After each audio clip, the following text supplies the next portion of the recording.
मिथले में रहबै हमारा में चाही चारू धाम हे मिथले में रहबै हमारा में चाही चारू धाम हे मिथले में रहबै जय हो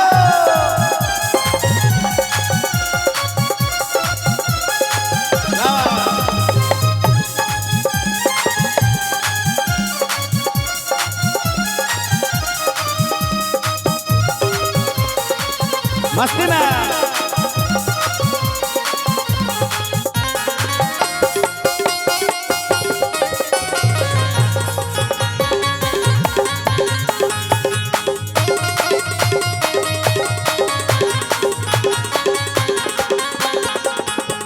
साग पात खोटी खोटी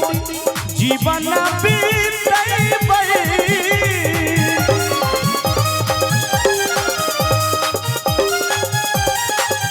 साग पात तोड़ी तोड़ी जीवन बीतैबै जीवन बीतैबै हे मिथले में रहबै हे मिथले में रहबै हमारा में चाही सुख या राम हे मिथले में रहबै हमारा में चाही सुख या राम हे मिथले में रहबै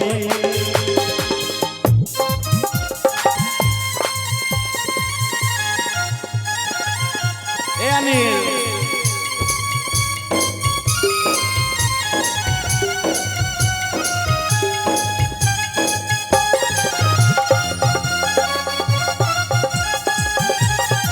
हरि बोल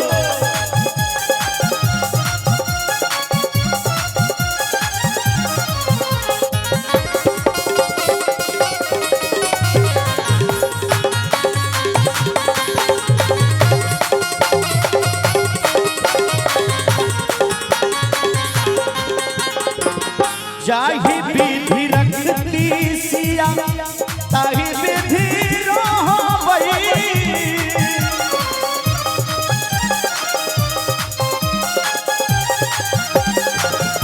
जाहि विधि रखती सिया ताहि विधि रहबै ताहि विधि रहबै हे मिथले में रहबै हे मिथले में रहबै सिया सिया रटबै आठो हे मिथले में रहबै सिया सिया रटबै आठो हे मिथले में रहबै अपना किशोरी जी के टहना बजैबै हे मिथले में रहबै अपना किशोरी जी के टहना बजैबै हे मिथले में रहबै फूल बागवा में खिल जाए भगवान का प्यार आप भक्तों में भर जाए और तालियां इतना जोर से बजाइए कि पूरा रमोली गांव हिल जाए एक बार कहीं ताली बजा देबै सब गोटा ए दादी सुतै छथिन दादी सुतै छियै ए सुतै छियै दादी दखिन एने गाबै छियै बोले दुल्हन सरकार की जय जो ना बोले जय उनको लड़की हुए छे हाँ किड़िए दे देंगे जय हो बड़ा सुंदर भाव छे जाहि विधि रखती सिया ताहि विधि रहबै ताहि विधि रहबै हे मिथले में रहबै हे मिथले में रहबै सिया सिया रटबै आठो अंग हे मिथले में रहबै सिया सिया रटबै आठो अंग हे मिथले में रहबै सिया सिया रटबै आठो अंग हे मिथले में रहबै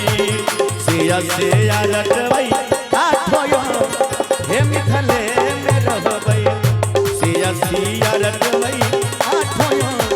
हे मिथले में रहबै सिया सिया रटबै आठो अंग हे लिखले